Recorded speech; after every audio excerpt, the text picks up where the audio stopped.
Hello students, welcome in इवैल्यूएशनरी पढ़ाई with Aarti. Last video में हम एक क्लास 11th का इकोनॉमिक्स का फर्स्ट चैप्टर कंप्लीट कर चुके हैं। आज हम करेंगे क्लास 11th का फर्स्ट अकाउंटेंसी का first chapter introduction to accounting, right.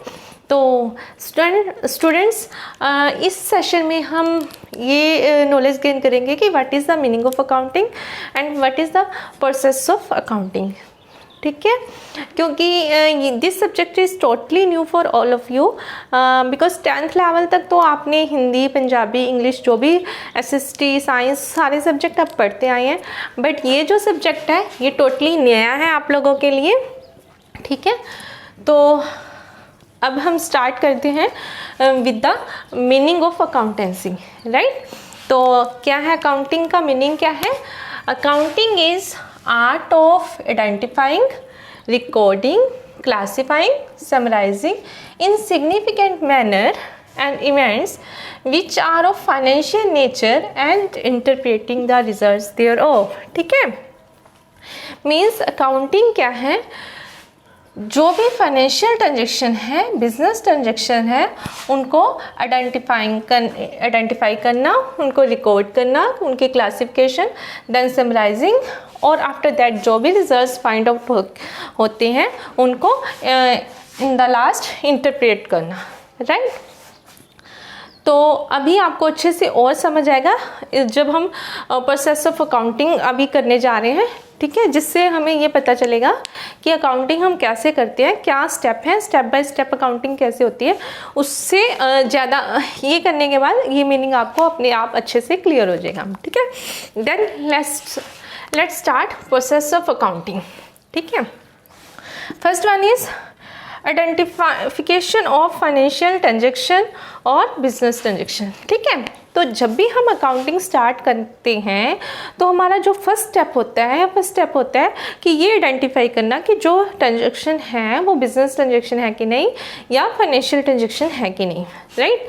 इसको हम समझते हैं एक एग्जांपल से। फॉर एग्जांपल एक पर्सन है रामलाल, ठीक है, उसने एक बिजनेस स्टार्ट किया, ठीक है। Business, you can say business की डिफरेंट फॉर्म्स होती हैं, like sole proprietorship, partnership and company, ठीक है। तो अभी क्लास 11th में आप सोल प्रोप्राइटरशिप के बारे में पढ़ोगे एंड क्लास 12th में आप पढ़ोगे पार्टनरशिप और कंपनी, ठीक है। तो अभी मैं आपको थोड़ा सा इसके बारे में बता देती हूँ। सोल प्रोप्राइटरशिप में क्या होता है, केवल एक ही ओनर होता है और बिजनेस का एक ही ओनर होता है, और जो भी बिजनेस का प्रॉफिट एंड लॉस होता है वो एक ही पर्सन से रिलेट होता है, राइट। मीन्स वो ओनर तो एक होता है बट वो अपने काम को करवाने के लिए अपने अंडर एम्प्लॉयज़ रख सकता है, लेकिन जो भी बिजनेस का प्रॉफिट एंड लॉस होगा that is related to only one person, right. और इन केस ऑफ पार्टनरशिप में क्या होता है, जब 2 या 4 पर्सन मिलके बिजनेस को एक बिजनेस करते हैं और जो भी कोई प्रॉफिट एंड लॉस निकल के आता है वो आपस में डिस्ट्रीब्यूट करते हैं एग्रीड रेशियो में, right. And in case of company के केस में क्या होता है कि जब 2-4 लोगों से बिज़नेस नहीं संभलता, जब बिज़नेस का स्कोप बड़ा हो जाता है तो उस केस में जो कंपनी के ओनर होते हैं उनकी भी गिनती इंक्रीज़ हो जाती है। जो कंपनी के शेयर होल्डर होते हैं वही कंपनी के ओनर होते हैं, ठीक है। तो क्लास 12th में आपको अच्छे से क्लियर होगा, ठीक है। तो हम ये कर रहे थे कि identification of financial transaction, right. तो इसको हम समझते हैं ऐसे कि रामलाल ने बिज़नेस स्टार्ट किया, बिजनेस की कोई भी फॉर्म ले लेते हैं, ठीक। मीन्स रामलाल है तो उसने कोई सोल प्रोप्राइटरशिप है का केस है, तो उसने कोई बिजनेस स्टार्ट किया, ठीक है। तो उसने अपने बिजनेस में 2 ट्रांजेक्शन्स की, that first one is purchased goods for business, right, and second one is purchased washing machine for house, right. तो अब हमें देखना है कि इन दोनों ट्रांजेक्शन में से कौन सी ट्रांजेक्शन बिजनेस ट्रांजेक्शन है, राइट। तो ऑब्वियस है कि जो ट्रांजेक्शन उसने बिजनेस के लिए की है वही बिजनेस ट्रांजेक्शन है, राइट। मीन्स अगर घर के लिए कोई भी खर्चा है, कोई भी घर से रिलेटेड कोई भी एंट्री है, कोई भी ट्रांजेक्शन है हाउस होल्ड से रिलेटेड, उसको हम बिजनेस से सेपरेट रखेंगे, राइट। ठीक है जी, फर्स्ट में हमने आइडेंटिफाई कर लिया।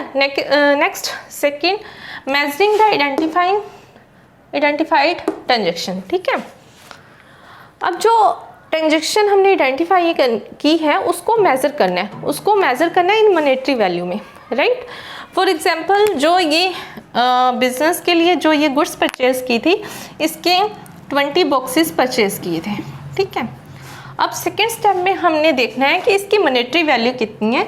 वी कैन से कि वो 20 बॉक्सेस की जो मॉनेटरी वैल्यू है वो 50,000 है।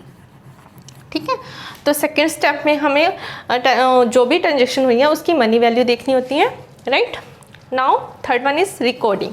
अब क्या करना है, इस ट्रांजेक्शन को हमने रिकॉर्ड करना है इन रिकॉर्ड बुक। ठीक है, एक रिकॉर्ड बुक होती है जिसमें डेली बेसिस पे जो भी ट्रांजेक्शन होती हैं बिजनेस में वो रिकॉर्ड की जाती है।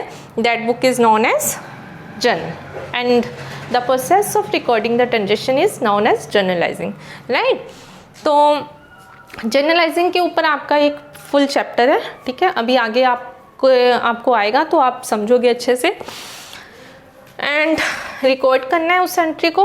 अब fourth one is classifying. Classifying में क्या है, जैसे डेली बेसिस पे तो बहुत सारी एंट्रीज होती हैं, बिजनेस में बहुत सारी ट्रांजेक्शन्स होती हैं, तो रिकॉर्डिंग में तो डेली बेसिस पे रिकॉर्ड करते जाते हैं। जैसे कोई परचेज की एंट्री होगी, देन कोई सेल की होगी, कोई रेंट से होगी, कोई ऑफिस एक्सपेंस से related, like this.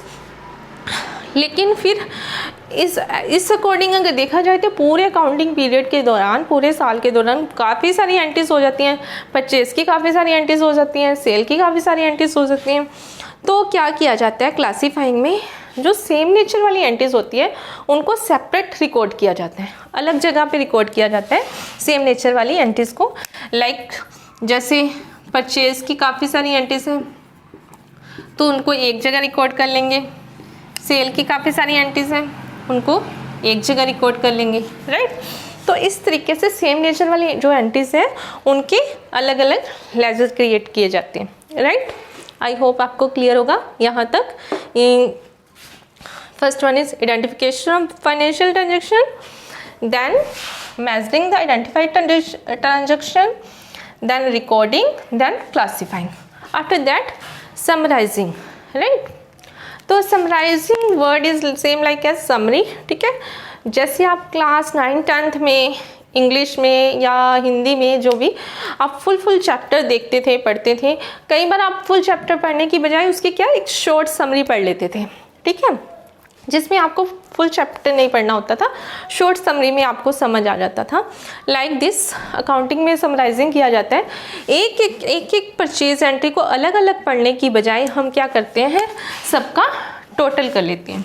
For example purchase हुई 50,000 की, सेल हुई 70,000 की, तो अलग अलग एंट्री को देखने की बजाय उनका जो टोटल है वो करके समराइज किया जाता है। ठीक है, तो समराइजिंग के अंडर भी इसमें हम 3 चीज़ें बनाते हैं, trial balance, profit and loss account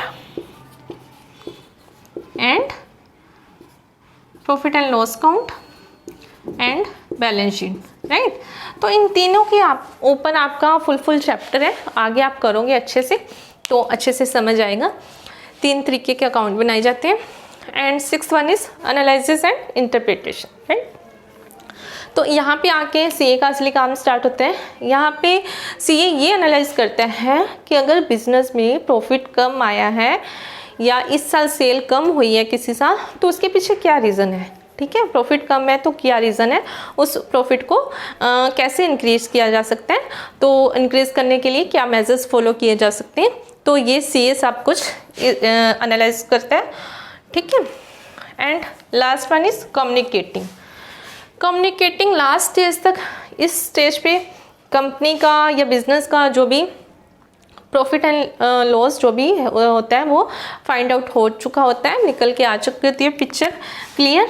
तो इस टाइम पे क्या होता है, कम्युनिकेटिंग मीन्स जो बड़ी बड़ी एमएनसीज कंपनी होती हैं वो क्या करती हैं, जो भी कंपनी का प्रॉफिट, जो भी कंपनी की फाइनेंशियल पोजीशन होती है वो अपने यूजर्स तक इन्फॉर्म करती हैं। ठीक है, यूजर्स कौन से होते हैं कंपनी के? यूजर्स भी टू टाइप्स के होते हैं, we can say internal users and external user, right. तो इंटरनल यूजर्स में आ जाते हैं आपके, इंटरनल यूजर्स में आ जाते हैं डायरेक्टर्स, मैनेजर्स एंड एम्प्लॉयज़, ठीक है, एक्सेट्रा। और एक्सटर्नल यूजर्स में आ जाते हैं बैंक्स, क्रेडिटर, फाइनेंशियल इंस्टीट्यूशंस, ठीक है। तो यहाँ पे जाके हमारी अकाउंटिंग कंप्लीट होती है, ठीक है। ये 7 स्टेप्स फॉलो करके अकाउंटिंग की जाती है। आई होप आपको ये 7 स्टेप्स क्लियर होंगे। अब आप इसके मीनिंग को दोबारा पढ़ो, आपको अच्छे से क्लियर हो जाएगा। Accounting is art of identifying, recording, classifying, summarizing in significant manner and events which are of financial nature। वो business transaction जो financial nature की है उनको identify किया जाता है, record किया जाता है, classifying, summarizing and interpreting the results thereof। I hope आपको अच्छे से clear होगा, ठीक है स्टूडेंट्स। तो अगर आपको मेरा पढ़ाया हुआ समझ आया हो तो चैनल को सब्सक्राइब करें और बेल आइकन को प्रेस करें ताकि जो भी अपडेटेड वीडियोस की नोटिफिकेशन है वो आप तक पहुंचती रहे। Thank you.